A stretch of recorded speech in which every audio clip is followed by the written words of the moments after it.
How does a habit become an addiction? What's the difference between a habit and an addiction? Have you ever wondered? Well, in this video, I'm going to talk about whether a habit is an addiction or an addiction is a habit. And I'm going to make sure you totally understand whether the habit that you're probably concerned about if you're watching this video, whether it is an addiction or whether it's a healthy habit and you have no problem whatsoever. I'm Simon Chapple. I'm the Quit Alcohol Coach. I'm also the author of the Sober Survival Guide and the book How to Quit Alcohol in 50 Days. If you haven't read either of those books and you want to look at your relationship with alcohol, I'd invite you to check them out. And if you'd like more help and support quitting drinking, check out my Stop Drinking program at joinbesober.com. There's new videos on my YouTube channel every Tuesday and every Thursday, so please click the subscribe button. We've got an amazing community here, and if you click the bell icon, you'll get notified every time there's a new video. Now let's talk about habits and addictions. Statistics show that somewhere between 5 and 10% of people have an alcohol use disorder. That means they're addicted to alcohol. Now, I suspect it's actually way higher than that. Think about it. Many people who drink just occasionally would never ever completely give up alcohol. And in fact, I was talking to somebody recently who drinks once a week. She has one bottle of wine every Friday evening. And when I asked her if she could live a life without alcohol in it, she said absolutely no way. She spends the whole week looking forward to that bottle of wine. It keeps her going on the miserable days. So to me, to some extent, she's on the spectrum of addiction to alcohol. She needs alcohol in her life. And it sounds like she spends a lot of time and uses a lot of mental bandwidth thinking about alcohol. Addiction is on a spectrum, just like so many things in our world. And I believe that people who say they just can't live without alcohol are to some degree on that spectrum. So in my opinion, and it is just my opinion, there's no way only 5 to 10% of people are addicted to alcohol. I think the number is way higher than that. So know that if you're worrying about your relationship with alcohol and you're concerned that maybe you have an addiction, you're not the only one. I used to drink 2 or 3 bottles of red wine every single day. I did that for well over 20 years. I was addicted to alcohol and I managed to make the change and start living an alcohol-free life. There's over 20,000 people in my Facebook group. All of them are changing their relationship with alcohol and working on themselves. This is not a journey where you're alone. There's an incredible community of people. And no matter what you're worried about, you might be addicted to, there's communities for everybody. So you can absolutely find support out there. But let's talk about whether something is a habit or something is an addiction. Now, habits start with a loop of behaviour which is based on the reward system in our brain. If our brain believes we're getting a benefit from the behaviour, it will want us to keep doing it. It will drive us to keep doing it, and we'll do it on autopilot, completely in our subconscious. We generally don't even think about it. Our brain tells us that this is good, there's a benefit. We just go and do it. And in fact, we have to go and do it. There's almost no stopping ourselves from going and doing it. If the brain believes there's a negative consequence from the behaviour, then it will try and stop us doing it. We'll have strong thoughts about not carrying out the behaviour. And sometimes it can feel really uncomfortable if we've previously believed the behaviour to be beneficial and then we started to learn the truth. We can feel conflicted and suffer from internal conflict. This is called cognitive dissonance, when we have 2 opposing thoughts in our mind. Now, here's an example of the trigger, the routine, and the reward. Let's say your alarm wakes you up at 6 a.m. every morning and you have a cup of coffee because it wakes you up and makes you feel alive. It gives you a boost. Now, the alarm going off is the trigger, it's the cue. The cup of coffee, that's the routine that we tend to do on autopilot. And the feeling of being more awake and boosted from the caffeine, that's the reward. So it becomes a habit. and we do it over and over again. Now, there's no huge negative side effects to 1 cup of coffee in the morning, but if you're finding that you're drinking caffeine continuously, then maybe that habit has turned into an addiction. Your brain truly believes that there's a benefit from having that cup of coffee in the morning. And the exact same applies with alcohol. Maybe you have a stressful day at work. This is the cue or the trigger. You get home and you open a bottle of wine. You start drinking the wine. This is the behaviour, the routine. We're doing it over and over again. And the reward, so we believe, is that it takes away the stressful feelings. It numbs them out.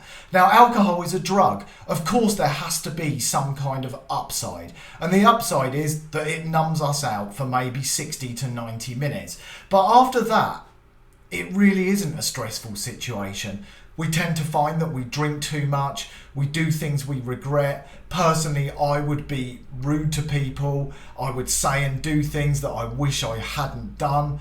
I'd be dismissive with my son, I'd often fall up the stairs or be sick. And this is not to mention the hangover the next day. None of that is stressful. So it's an illusion when we trick our brain into thinking that we're getting a reward from alcohol. But this is what makes habits become addictions, when our brain believes that it's only getting a benefit from the behaviour.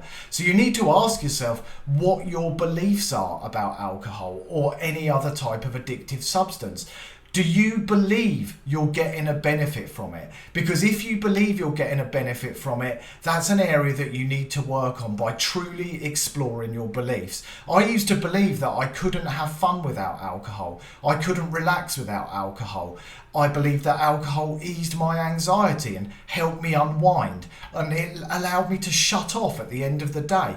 But none of those beliefs were true. Sure, there was a short period of time after drinking, usually during the first drink, where I would have a sense of euphoria and it would numb me out for a short period of time. But after that, it was nothing but negative consequences. So my beliefs were untrue. They were holding me back and they were limiting me from being the best version of myself. And if you're nodding your head as you hear me saying this, I would invite you to look closely at your beliefs and whether you've tricked your brain into believing that there's only positive benefits, particularly from alcohol, but also from any other kind of addictive behaviour that has negative consequences. What can make matters worse with addictive substances is we tend to become emotionally attached to the outcome that we receive from them. Now, we don't think about those negative outcomes that tend to show up almost every time we use the addictive substance. We only think about the positive effects, and usually they don't last for very long. But we become emotionally attached to that. And if we can't have that feel good, that hit of dopamine, we can feel emotionally devoid, and it can cause us withdrawal symptoms and strong cravings for the substance. So think about how you would feel if you couldn't have that addictive substance today or on whatever day that you usually have it. Now, a habit takes 66 days to form on average. A study showed that. Obviously, for some people it takes longer, and for other people it's significantly shorter. But on average, 66 days of repeating the behaviour creates a strong, hardwired pathway in your brain that allows you to carry out this behaviour on autopilot. So if you were drinking every single day, after 66 days, on average, it would become a new habit. Now, that kind of sounds scary, that you can get addicted to alcohol that quickly. In fact, I think you can get addicted way quicker.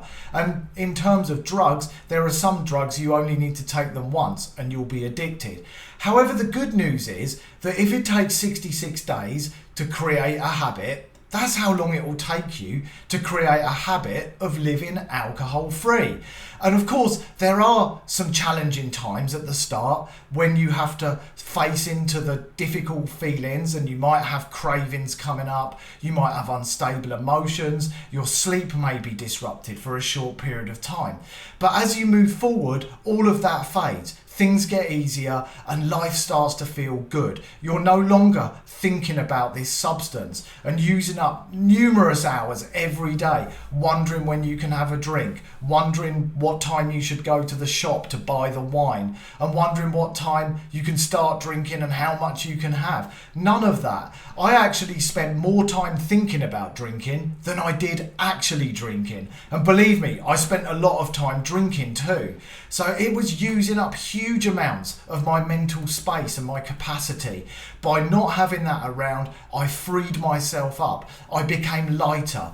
My anxiety faded. I became happier, calmer. And guess what? My relationships improved too. My career improved. My fitness improved. Everything improved. And of course, my health. I don't need to mention the damage that alcohol can do to our bodies, both internally and externally.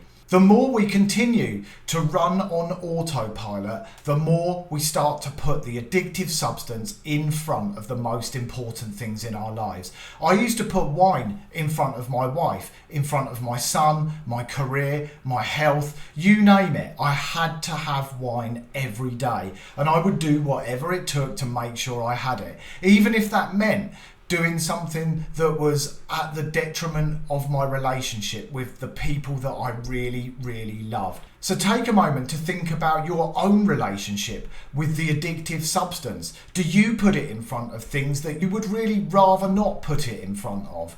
Think about whether it is just a habit, whether you're in control or whether it's in control of you. If you feel that it's in control of you, then I'd invite you to make a change. Absolutely take a look at my Stop Drinking program because it will help you. There's an amazing community. There's over 80 audio lessons for you to work through at your own pace. And we have live coaching sessions, usually 3 times a week, sometimes 4, sometimes more. And at least 2 of those are with me. So you can ask me questions directly and work closely with me on your own journey. And there's an amazing community and a Facebook members only group that you can join if you sign up to the program. And best of all, you can try it totally free for 14 days. So go check it out. The website address is on the screen right now. And if you do join, I'd love to hear from you. Reach out to me directly so I can help you make the changes that you want and break free from that addiction to alcohol.